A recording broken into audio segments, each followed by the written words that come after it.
Hello，我哋今次講下咖啡豆嘅處理法。今次我哋講日曬 （natural process）， 直接翻譯過嚟就係自然處理法咁解。只需要陽光、空氣同土地就可以做到。咁日曬咩咧？就好似我哋平時曬龍眼咁樣，我哋攞嗰啲咖啡果，連果皮、連果肉一齊曬佢20零30日咁樣，到最後我哋果皮果肉唔要，剩翻嗰粒核咧，就係我哋嘅咖啡豆啦。日曬係一種好傳統嘅方法嚟嘅。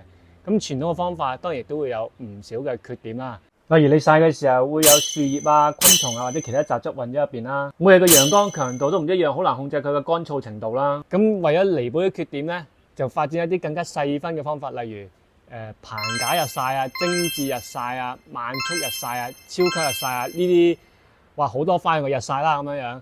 之後如果有機會嘅話咧，我可以同大家詳細啲、深入啲講一講呢幾種日曬同傳統嘅日曬有咩唔同。而咁啱得咁巧咧，我哋有啲唔錯嘅日曬豆可以介紹俾大家嘅喎，點擊下邊呢條 link 就可以買到噶啦。今日就分享呢度，係咁先，拜拜。